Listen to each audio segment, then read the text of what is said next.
জয়শ্রীর কিচেনে আপনাদের সবাইকে স্বাগত।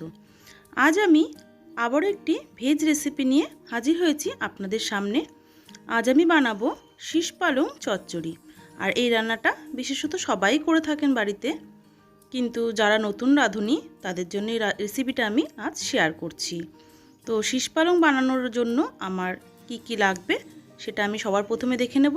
চলুন ভিডিওটি দেখে নেওয়া যাক। পালং শাক আমি কেটে ধুয়ে ভালো করে পরিষ্কার করে জলটা ঝরিয়ে নিয়েছি।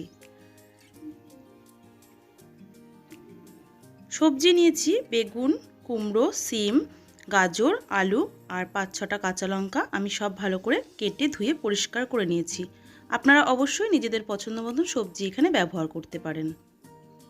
নিয়েছি 1 টেবিল চামচ সর্ষে। সর্ষেটা আমি মিক্সিতে বেটে নেব। 4-5টা কাঁচা লঙ্কা আমি ফাটিয়ে দিয়ে দিচ্ছি এর মধ্যে।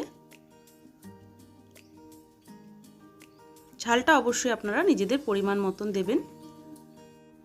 সামান্য একটু নুন দিয়ে দিচ্ছি আর দিচ্ছি জল।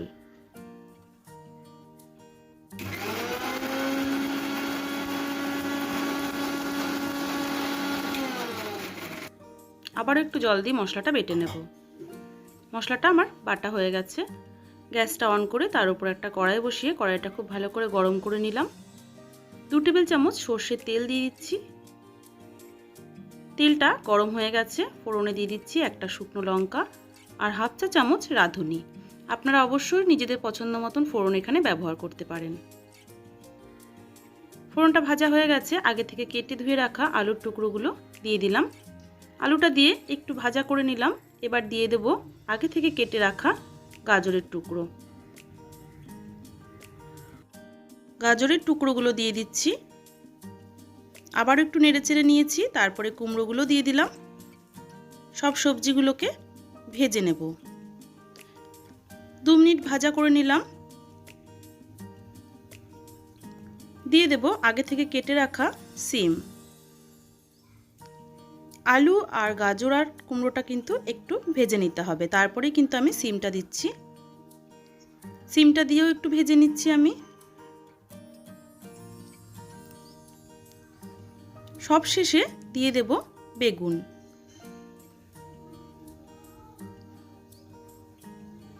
এই সমস্ত সবজি খুব ভালোভাবে কিন্তু ভেজে নিতে হবে 5-7 মিনিট ধরে।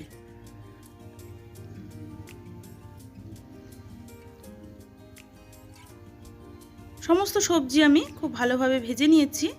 এবার দিয়ে দিচ্ছি এখানে স্বাদ মতো নুন, 1/2 চা চামচ হলুদ গুঁড়ো। হলুদ আর নুনটা দিয়েও আমি সবজিগুলোকে আবারও ভালোভাবে ভেজে নেব, যাতে হলুদের গন্ধটা না থাকে।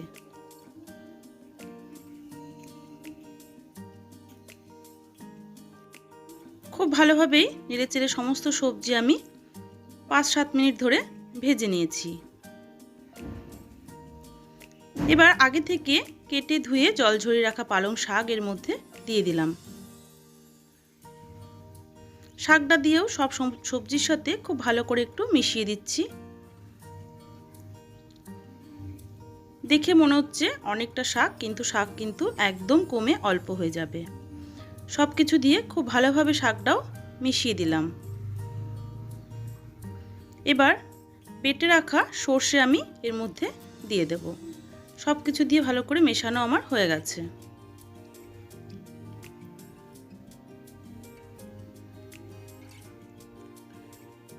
সর্ষে বাটাটা আমি দিয়ে দিচ্ছি।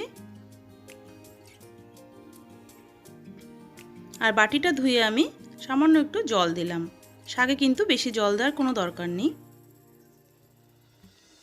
আবারও সব কিছু মশলার সাথে মিশিয়ে দিচ্ছি নেড়েচেড়ে ভালোভাবে, সমস্ত মশলা যেন মিশে যায়।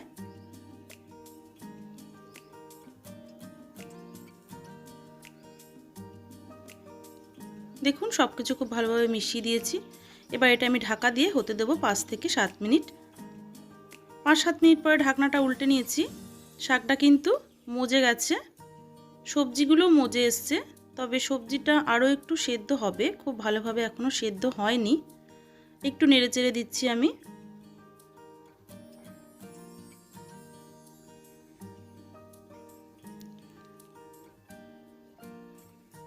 আরও কিছুক্ষণ আমার শাকটা হতে টাইম লাগবে। দিয়ে দিচ্ছি একটু পরিমাণ মতো চিনি। চিনিটা দিয়েও মিশিয়ে দিলাম। আবারও আমি ঢাকা দিয়ে এটা হতে দেব লো ফ্লেমে 3-4 মিনিটের জন্য। 3 থেকে 4 মিনিট পরে ঢাকনাটা উল্টে নিয়েছি। এবার কিন্তু সমস্ত সবজিগুলো খুব ভালোভাবে সেদ্ধ হয়ে গেছে। দেখেই বোঝা যাচ্ছে কিন্তু যে শাকটা হয়ে গেছে। গ্যাসের ফ্লেমটা আমি এবার অফ করে দেব। শীষ পালং চচ্চড়ি কিন্তু আমার একদম রেডি। গরম গরম ভাতের সাথে দুপুরবেলাতে কিন্তু এরকম শীষ পালং চচ্চড়ি একদম জমে যাবে। আমার আজকের এই শীষ পালংয়ের রেসিপি আপনাদের কেমন লেগেছে অবশ্যই জানাবেন। আর আপনারাও বাড়িতে এই একই রকমভাবে একবার ট্রাই করে দেখতে পারেন। আশা করি আপনাদের সকলেরই ভীষণ ভালো লাগবে। আমার রেসিপি যদি ভালো লেগে থাকে লাইক করে দেবেন, শেয়ার করে দেবেন। আর আমার চ্যানেলে নতুন সদস্য হয়ে থাকলে চ্যানেলটিকে সাবস্ক্রাইব করে নেওয়ার জন্য অনুরোধ রইল। পাশে থাকা বেল আইকনটি অবশ্যই প্রেস করে দেবেন, কারণ আমি চ্যানেলে যখনই কোনো নতুন ভিডিও শেয়ার করব নোটিফিকেশন পৌঁছে যাবে আপনার কাছে। আবারও হাজির হয়ে যাব অন্য কোনো রেসিপির সাথে। ভালো থাকবেন, সুস্থ থাকবেন। ধন্যবাদ।